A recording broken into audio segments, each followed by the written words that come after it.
has feared over 3 decades. A voice that refuses to be silent, even in chains. Tonight, we gather as a people under siege, yet unbroken. A people brutalized by a colonial regime, yet defiant in the face of tyranny. As the international community watches in silence while Cameroon continues its campaign of destruction and deceit, we, the people of Ambazonia, remain resolute. In the face of betrayal, even when those who claim to stand for justice, like the Norwegians and others, a voice continues to rise above the noise. A voice that has never wavered. A leader who has sacrificed comfort, safety, and privilege to stand on the front line of our liberation. Dr. Cho Ayaba was chased out of Cameroon as a young revolutionary, targeted for daring to demand justice for the people of Ambazonia. For the past 32 years, he has led a relentless campaign for our liberation. Not from comfort, but from exile, and now from prison. From Norway, he built a resistance that Cameroon could not crush. He gave our people structure, purpose, and international visibility. And even now, unjustly detained in a Norwegian prison, his voice continued to inspire millions and shake the foundations of tyranny. Tonight, ladies and gentlemen, he addresses us not as a free man, but as his free spirit. Not as a victim, but as the leader of an unshakable and unbreakable nation. Not in retreat, but in defiance. So, fellow Ambalanders, for everyone watching, I say, pause, reflect, and rise, because what you are about to hear is not just a speech or a message. It is a call to conscience, a call to resist, and a call to win. It is with great honor that I, Cecilia Amabo, the press secretary to the leader of the Ambazonia War of Liberation and the president of the Ambazonian Governing Council, Dr. Cho Ayaba, as he addresses to you, as he addresses the nation. Fellow Ambalanders, let us listen to the message that the president of the Ambazonian Governing Council and the leader of our liberation has for the people of Ambazonia and all those watching across the globe. Mr. President.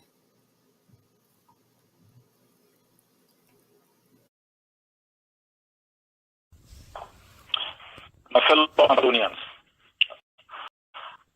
I honor my son, General Weapon. You left your home in Manu and reported to Daddy because I called on all of you to be trained to defend the land. You fought in Manu, you were wounded there, you moved to Mezam, you grew up in the ranks in Alabukam, defending my own village. I am honored, and that's where you fail. I also honor Bedatin, my brave soldier and commander from Bafut. I honor Rambo from Momo, who fell in Meme. I honor the other 2 commanders of the barrack of General Ayaka, who fell a couple of days ago. My fellow Ambazonians, accept liberation greetings from Oslo. In 5 months, it will mark exactly 8 years since the fascists stood at the airport and declared an onslaught on our people.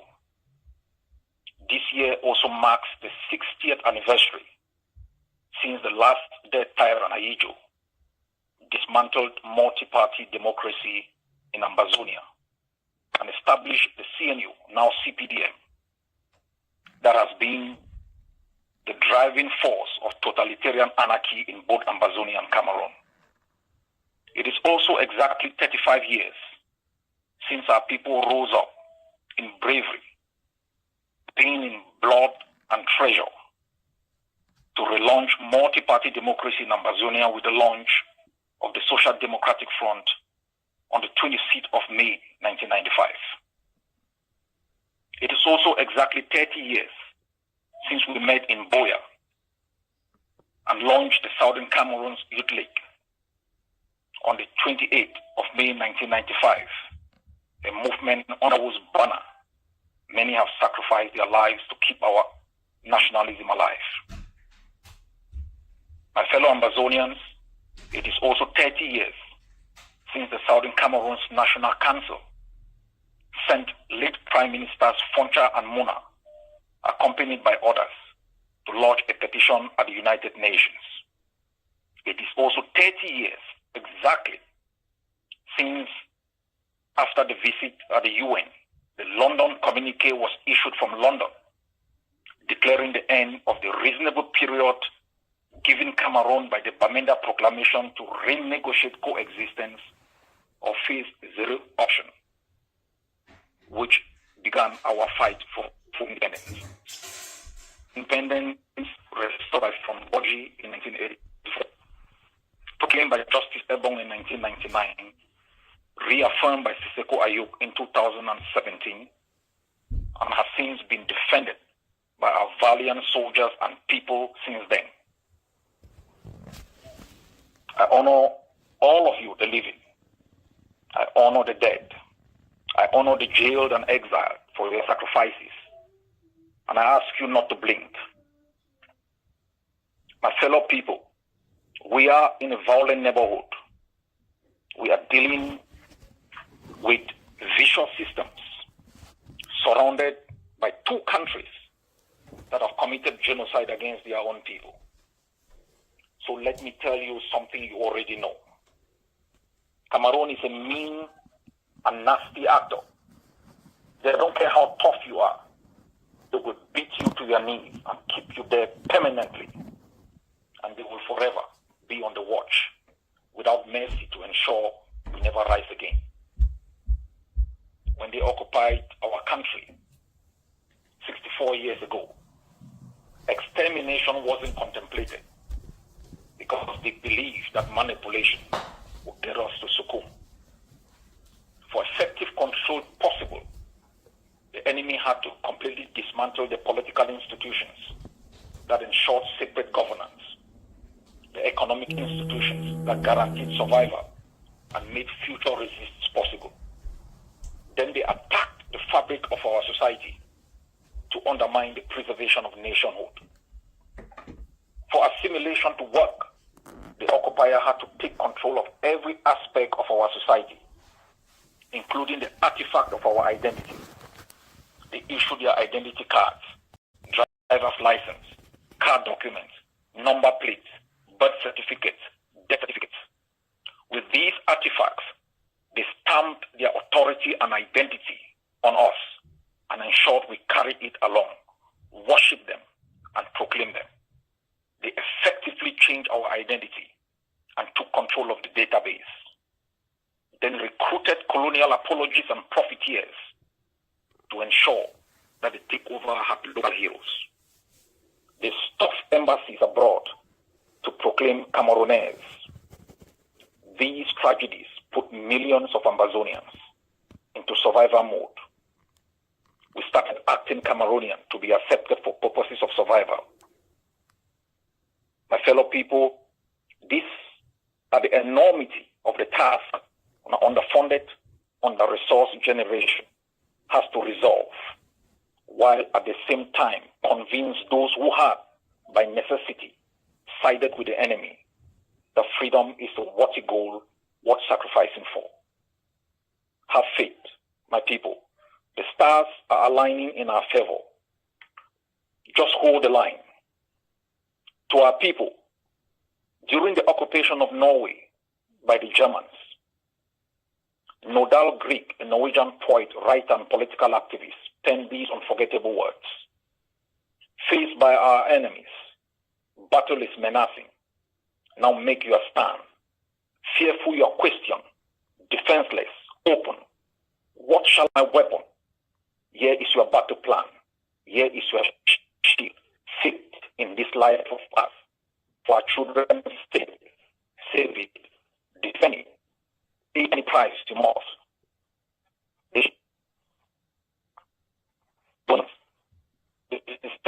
Those who have died, those in jail, those displaced, and the millions growing up and looking up to us for a better tomorrow.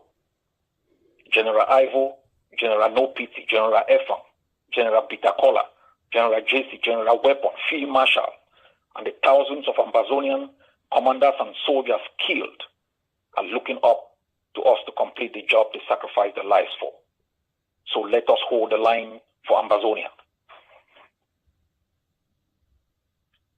Do not be alarmed by the setbacks. When God chooses a people to escape slavery and oppression, He puts them through the greatest hardships imaginable. This is a test of your resilience and faith in the promise of freedom. Those who easily give up on a journey are those usually weak in defending their treasure. Liberation wars are tough, my people. They are a test of will, power, and greed, especially against enemies whose survival depends on their enslavement. We have had several battlefield setbacks. Despite these setbacks, the key indicators of the resistance remain strong. We now have a full picture of the enemy's military strategy, and we are confident. Their key indicators are body counts and return to normalcy. Our forces should follow directives from the leadership body. Our strategy has an added component that responds to the enemy's military strategy and objective, and most importantly, to its changing economic and political dynamics. Time is on our side, so let us hold the line. We are at war, Ambazonians, a war of survival, a war for our self-preservation against dark forces determined to eliminate us from the surface of the earth. We are at war against a 21st century fascist determined to destroy everyone. Faced with such a situation, we need firefighters who are going to extinguish the fire, and our soldiers are poised to do that. I welcome the European Parliament joint motion for a resolution issued in April 2025, which highlighted the detention of Mancho BBC, T. Conrad, Thomas Awa, and Kingsley Njoka. This resolution should compel member states to take specific actions, including limitations on trade, travel suspension on genocide enablers like Atanganji. The practice of incarceration of journalists in Ambazonia is widespread and systematic. I also welcome the Amnesty International campaign on the life sentence handed down to Abdul Karim. I call on Amnesty International and other organizations to use this case and the cases of other Ambazonians detained, including teachers, lawyers, women, and the elderly, to push countries to take action against the fascists in Yaoundé. I also welcome the June 2025 publication of the Norwegian Refugee Council. The NRC director had visited Ambazonia a few years back and spoke strongly about the terrible humanitarian situation faced by victims of the conflict. Since then, the NRC has put a focus on the conflict. Last year, it was classified as the second most neglected conflict in the world. This year, it has been ranked number 1. By neglect, the NRC means to pay little or no attention, fail to heed or disregard. This report is a call for action on both humanitarian and political resolution initiatives, especially at a time when Ambazonian refugees in Cameroon are harassed, attacked, raped, killed, and their farms burnt. I strongly condemn these acts and call for common condemnation from the international community. I also welcome the Norwegian White Paper on Norway's contribution to peace and conflict resolution issued last week. I am happy that the paper acknowledges Norwegian hypocrisy captured as a dilemma and its desire to professionalize and systematize its effort in this area. 23 years ago, I was at the Norwegian Foreign Ministry to plead Ambazonia's case. They failed to act. Rather, they ate stockfish with Yaoundé. The Ambazonia Cameroon conflict offers the Norwegian government an opportunity to put the white paper into practice. The most important aspect of conflict resolution is preventive diplomacy, and I hope other countries will take the cue. My fellow Ambazonians, the French Empire lasted 360 years, the British 390 years, the Roman Empire 510 years, the Byzantine Empire lasted 1,100 years. The Western liberal hegemon has lasted 80 years. It faces an existential threat, not from external power forces, rival systems, or a Napoleonic or Hitlerian personalities. It has been anchored on certain principles and values and a promise, all systematically being undermined by its custodians or selectively applied. A reset is possible, and Ambazonia offers a test case. The tools to resolve the Ambazonia Cameroon conflict exist. What is required is the will that defeats fear, self-interest, and achieves security interest for all, and justice and peace for both Ambazonians and Cameroonians. I had asked to speak to the French 2 years ago. The report authorized by President Macron is a first bold step.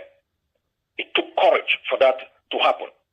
What that report unveiled is a damning indictment of how terror, including genocide, was used to sustain a tyranny that is committing the next genocide in Ambazonia. The report showed how institutions of the state, including churches of collaborators, profiteers, including the role of the press, in demonizing the UPC. These are the same tactics being employed in Ambazonia, with hired hands on social media dedicated to demonizing Ambazonian forces. So whatever the French president sought to achieve with this investigation and finding should again inform his decisions in Ambazonia. My fellow countrymen, France should abandon thugs and petty criminals whose actions have caused so much pain to millions. There is no benefit they gain from thugs like Owona, Bia, Atanganji, Regina, in a time and world where innovative minds can benefit France's prestige and economy. To our friends in London, let me ask these questions to the UK ambassador in Yaoundé. Mr. Ambassador, I'm sorry Boya no longer answers to Yaoundé, so let's reserve the title High Commissioner for the future.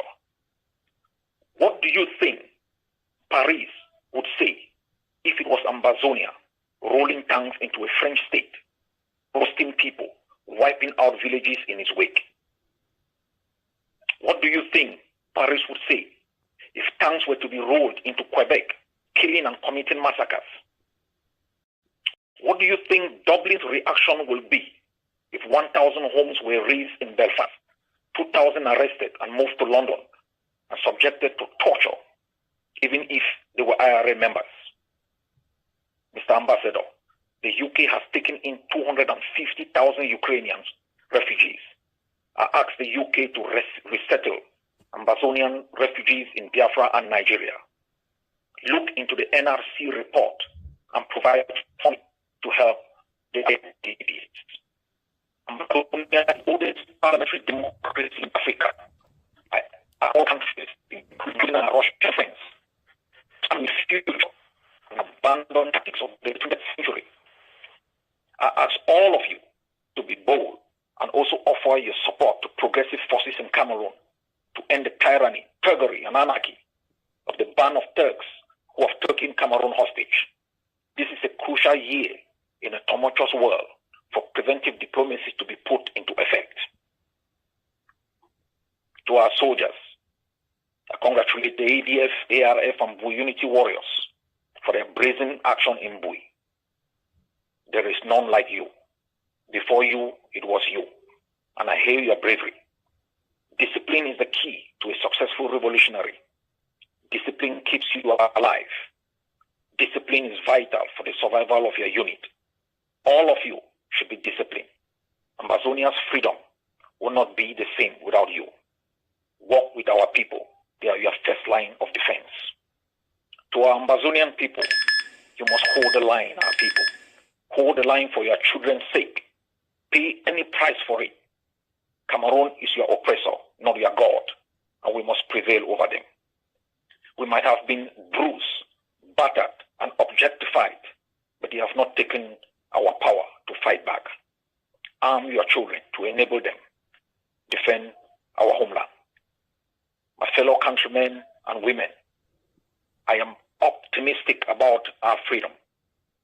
This is an important year. In the last 7 months, I have studied the Colombian conflict from 1810 to 2016. I have compared it with the South African conflict from 1652 right up to 1994. I have done a comparative studies of these conflicts, and I am proud of what we have achieved in the last 8 years.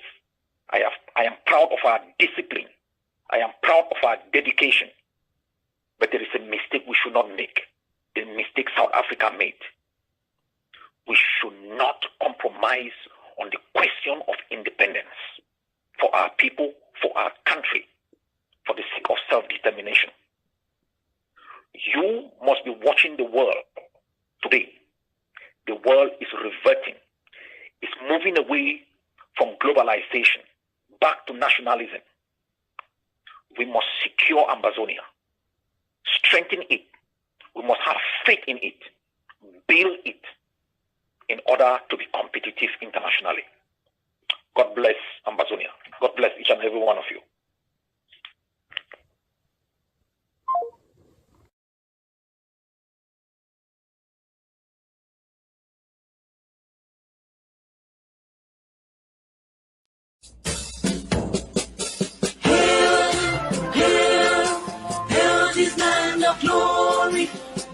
The Ambazonians, special loyalty, presence of our Savior who granted us our freedom.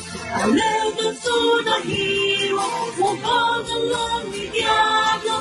Glory to glory, we rise and never to fall. Here in a nation, flowing rivers and holy. Glory, glory, glory to the Father for making you a nation, a joy forevermore. Ambazonia, land of freedom, you shall live in plenty in our need, and your children shall be like the stars above. The Most High God be the watchman of this nation.